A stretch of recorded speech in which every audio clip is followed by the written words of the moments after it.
नमस्कार दोस्तों, ocean network में आपका स्वागत है। आज बात करेंगे बिहार की। और जब बिहार की बात करते हैं तो हमारे साथ जुड़ते हैं अभिषेक तिवारी, आपके जाने पहचाने चेहरे, विश्लेषक। तो अभिषेक जी को जोड़ करके चर्चा को आगे बढ़ाते हैं। अभिषेक जी, बहुत स्वागत है। नमस्कार। जय श्री राम। जय श्री राम। अभिषेक जी, ये बताइए, ये नीतीश वा का इतना बड़ा ट्रांसफॉर्मेशन कैसे हो रहा है? एक जमाना था, तब कहते थे कि ना करप्शन से कभी समझौता करेंगे, ना कम्युनलिज्म से करेंगे, ना क्राइम से करेंगे। और अब बड़े बड़े माफियाओं को, बाहुबलियों को जेल से छोड़ रहे हैं। हाँ, ये आप जैसे पत्रकार के लिए भी ओंकार सर चुनौती है। आपने भी न भूतो न भविष्यति इतना बड़ा यूटर्न बाज और इतना बड़ा ऐसा मुख्यमंत्री जो जनता के पूरे अरमानों को कुचल दे। और मैं तो अब सीरियसली बिहार से पलायन की सोच रहा हूँ। बचा क्या है बिहार में?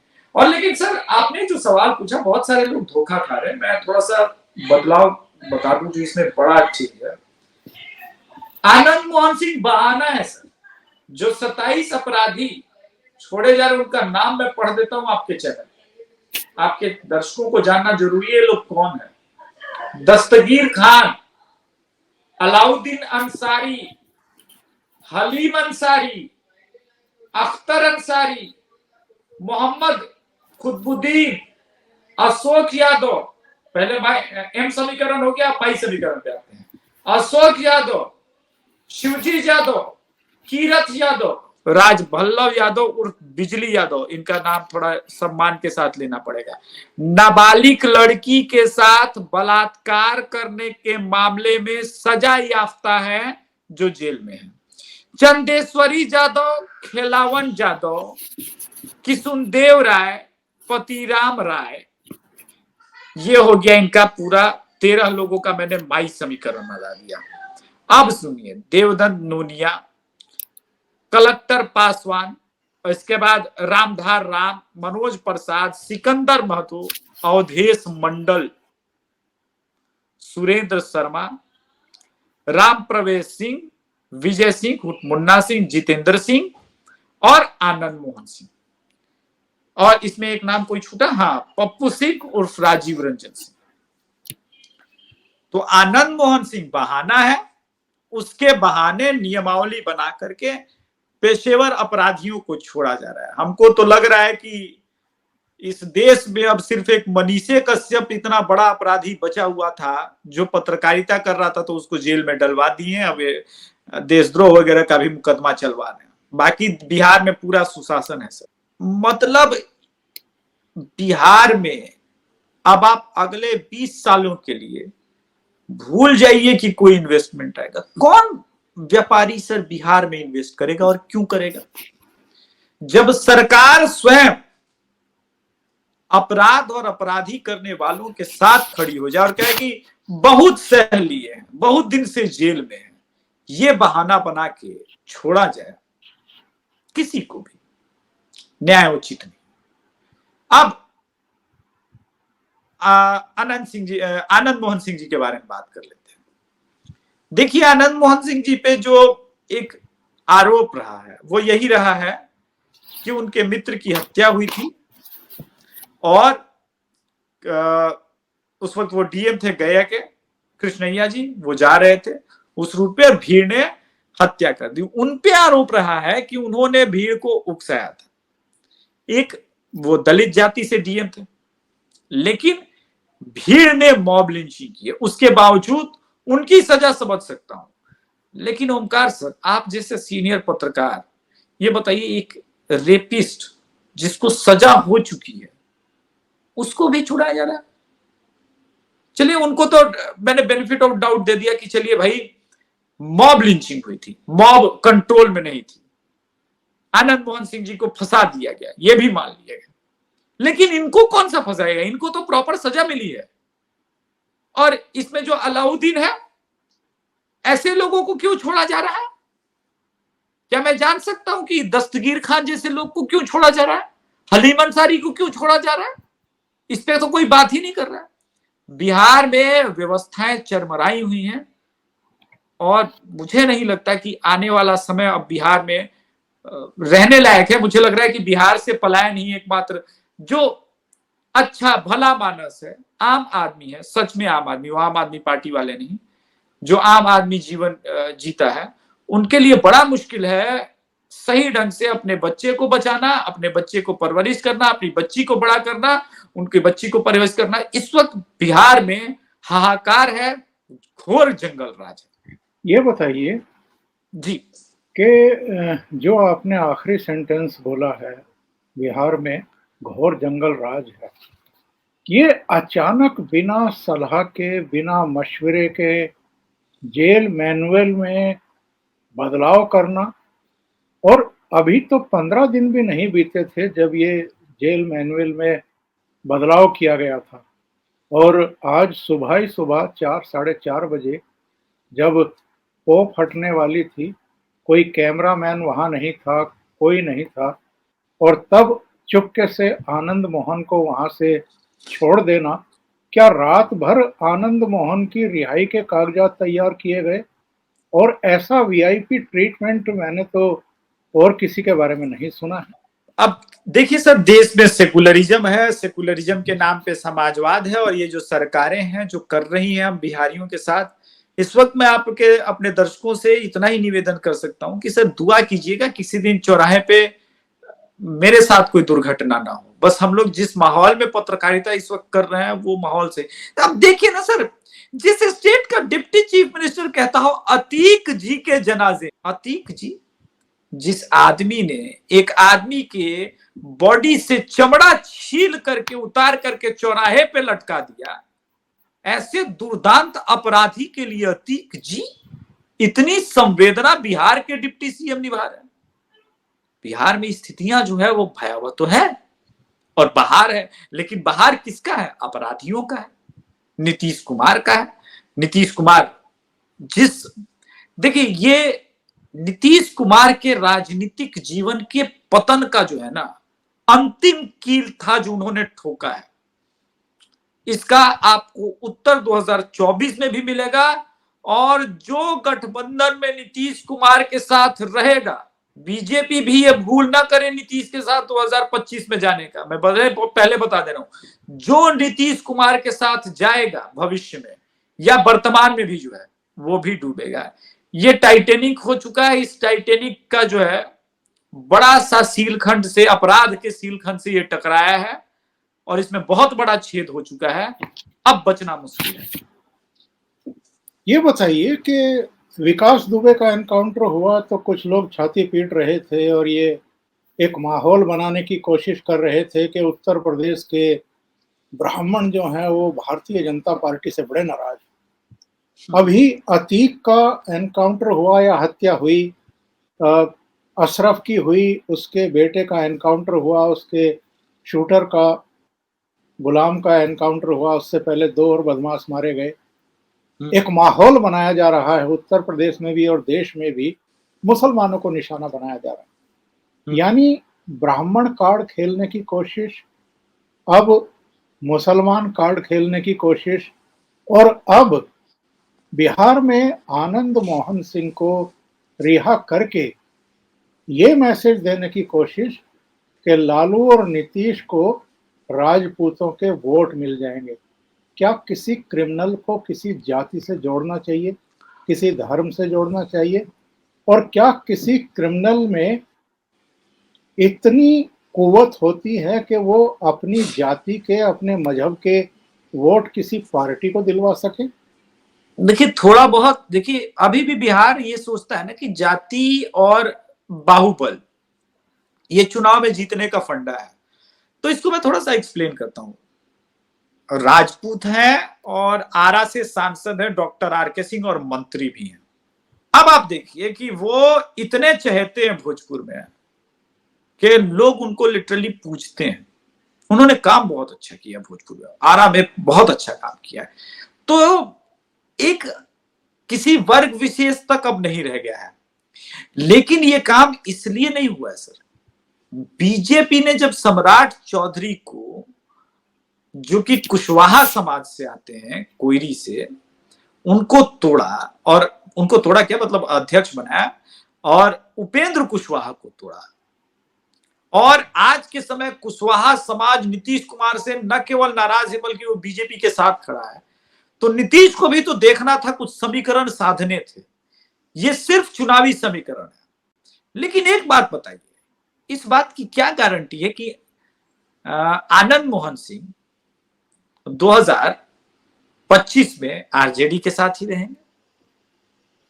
2024 में ही हो सकता है, अभी उनका पुत्र आरजेडी से विधायक है तो 2024 में, लेकिन 2024 में तो नरेंद्र मोदी के नाम पे वोट पड़ता है। और हमको नहीं लगता बिहार का स्थिति देखते हुए कि कोई राजपूत 1-2% राजपूत उसमें से कट जाए तो कोई बड़ी बात नहीं है। मैं ये कह रहा हूं कि ओवरऑल जो है वो आरजेडी के साथ जाएगा, इन खास करके जब नीतीश कुमार साथ में हो।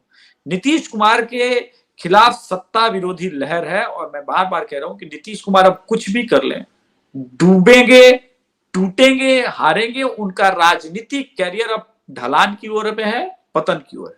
जी मुझे ये बताइए कि आनंद मोहन सिंह को तो एक दलित डीएम की हत्या के आरोप में फांसी की सजा हुई थी लोअर कोर्ट से, जी और उसके बाद हाई कोर्ट ने उनको आजीवन कारावास सुनाया था, यानी फांसी की सजा उनकी कम कर दी थी, खत्म कर दी थी, और आजीवन कारावास। ये नीतीश हो, लालू हो, कुछ और नेता हो, इनको ये आनंद मोहन सिंह निर्दोष क्यों दिखाई देते हैं? ये क्यों नहीं दिखाई देता कि एक दलित डीएम की भी हत्या हुई थी? क्या दलितों की नाराजगी का कोई फिक्र इनको नहीं है? सिर्फ सर, राजपूत वोटों की फिक्र है? ये कभी भी दलित प्रेमी नहीं रहे। ये समाजवाद, ये सब परिवार को चलाने का तरीका है। एक परिवार का पब्लिक प्रॉपर्टी प्राइवेट लिमिटेड नाम से कांग्रेस चल रहा है, आरजेडी चल रहा है, वहां स्टालिन चला रहे हैं। इनको कभी दलितों की फिक्र नहीं है, और सच तो ये, इनको मुसलमानों की भी फिक्र नहीं है। ये बात समझने की है इस देश में। देखिए, मायावती जी ने बहुत कड़ा विरोध दर्ज किया था, तो क्या मायावती की सुन रहे हैं? नहीं सुनेंगे, क्योंकि यहां पे अपना राजनीतिक हित साधना है। देखिए, इस पूरे प्रकरण में शिवानंद तिवारी हो, अरे दलितों के सबसे बड़े स्टार प्रचारक जो सोशल मीडिया पे हैं, दिलीप मंडल से लेके सब तो एक तरह से लिटरली साथ खड़े हैं आरजेडी और नीतीश कुमार के। तो कहां इनको फिक्र है? ये एक बिहार के नामी पत्रकार में से एक गिने जाते हैं जो एनडीटीवी पे अक्सर आते हैं, कन्हैया भेलारी। वो लालू यादव के जबरदस्त समर्थक माने जाते हैं, लेकिन वो भी आनंद मोहन के साथ खड़े हैं। एनडीटीवी पे रवीश कुमार जी अक्सर उनको बुलाते हैं। तो कौन है ये जय भीम का नारा देने वाले चंद्रशेखर? किसी को कोई ऑब्जेक्शन नहीं है, सब खुश हैं, क्योंकि इससे उनके राजनीतिक हित साधने में उनको आसानी मिल रही है। इसीलिए मैंने कहा था कि इनमें से कोई जो है ना दलित प्रेमी नहीं है, राष्ट्र प्रेमी नहीं है, कोई समाजवादी नहीं है। सत्ता में आने के लिए किसी के साथ कुछ भी कर सकते हैं, और इनको सिर्फ समस्या नरेंद्र मोदी से है। आज ओमकार सर, बड़े दुख के साथ कहना पड़ेगा, इस देश में नरेंद्र मोदी के विरोध के स्तर में इनको मौका नहीं मिल रहा है। मौका जिस दिन मिलेगा ना सर, ये दाऊद इब्राहिम को क्लीन चिट दे देंगे। लिख लीजिएगा ये बात। दाऊद इब्राहिम बेवकूफ है जो कराची में बैठा हुआ, वो आ जाए इंडिया में, सरेंडर करे, चुनाव लड़ने की घोषणा कर दे, कोई ना कोई सेकुलर पार्टी उसको टिकट दे देगी। ये बताइए, आईएएस एसोसिएशन ने इसका कड़ा विरोध किया है, इस पर पुनर्विचार की मांग की है। इसके अलावा हाई कोर्ट में भी एक रिट दाखिल कर दी गई है। इसका कोई फर्क पड़ेगा क्या? आईएएस एसोसिएशन का तो कोई फर्क नहीं पड़ेगा। न्यायालय कुछ कर ले तो कर ले। इस देश के नेता बस अब थोड़ा बहुत न्यायालय से ही डरते हैं, वरना बाकी कुछ किसी से डर वर कुछ नहीं है। सीपीआई एमएल उसने कहा कि साहब जो 20 साल की सजा काट चुके माओवादी, नक्सलवादी, उनको भी रिहा करो, उन्होंने कौन से पाप किए हैं। इसके अलावा जो है, इसके अलावा सुशील मोदी ने कहा कि जो शराब पीने के आरोप में आपने 20-25 हजार लोगों को बंद कर रखा है जेलों में, वो तो बहुत मामूली से अपराध में बंद हैं, उनको रिहा करिए। बहुजन समाज पार्टी ने कहा कि दलितों को रिहा करो। तो ये तो कहीं मतलब जाकर के खत्म नहीं होगी चीजें। नहीं, मैं तो कह ही रहा हूं कुछ। अब लोग कहेंगे कि भाई जिहादियों को रिहा करो, पीएफआई वालों को रिहा करो। ये जो शुरुआत की है ना, ये आनंद मोहन के बहाने जो रास्ता साफ किया गया, माओवादी छोड़े जाएंगे, आप क्या बात कर रहे हैं। इसीलिए तो ये सारी चीजें हो रही है। 2024 के पहले ये सारे सेकुलर नेता देश में आग लगा और लाशों पे अपनी रोटियां सेक के सत्ता तक पहुंचने का प्लान तैयार है। ओमकार सर, ये बात मैं भारत जोड़ो तोड़ो यात्रा से ही बोल रहा हूं। सारे स्लीपर सेल एक्टिव कर दिए गए हैं और हर चीज का कनेक्शन दर्शक 2024 से जोड़ के देखें, क्योंकि 2024 का चुनाव जो है वो बहुत महत्वपूर्ण है। ये बताइए कि ये जो आनंद मोहन और 26 कुल मिलाकर के जो एमवाई समीकरण और राजपूत समीकरण को साधने के लिए उन्होंने रिहा किया है, ये क्या नीतीश के गले की फांस बनने वाली है घटना? देखिए, टेक्निकली जो समझदार लोग हैं उनके लिए तो बनेगी, लेकिन इस बिहार में देखिए सर, समाजवाद के नाम पे इतना लोगों के अंदर कुंठा भर दिया गया है जाति के नाम पे ना, कि बिहार के आज भी बहुत सारे लोग जाति से ऊपर नीचे कुछ सोच ही नहीं पा रहे हैं। और ये जो है एक नया मुसीबत का कारण बना हुआ है बिहार के लिए। लेकिन अब मुझे पूर्ण विश्वास है कि बिहार में बदलाव की शुरुआत होगी 2024 में भी और 2025 में भी। ये जो महागठबंधन को घमंड है ना, वो भी हारेंगे। पर यह बताइए कि नीतीश कुमार क्या 2024 और 25 तक आरजेडी के साथ बने रहेंगे, बाकी लोगों के साथ बने रहेंगे, या उससे पहले ही आरजेडी इनको धकिया करके बाहर का रास्ता दिखाने वाली है? 2024 के बाद तो टफ होगा, इसलिए क्योंकि अगर 2024 में जो मेरा प्रेडिक्शन है कि एनडीए 26 से 28-29 सीटें जीतेगी, तब तो फिर आपस में क्लैश ऑफ वार जो है वो शुरू हो जाएगा। नीतीश दोष देंगे आरजेडी को, आरजेडी दोष देंगे नीतीश को, और 2025 की राह मुश्किल होगी। लेकिन भारतीय जनता पार्टी को यह समझना बहुत जरूरी है कि वो 2025 का चुनाव जब भी लड़ने जाए तो विदाउट नीतीश जाए, क्योंकि नीतीश ही वो सबसे बड़े अब डूबते हुए जहाज हैं, जिनके ऊपर जो सवारी करेगा वो डूबेगा सर।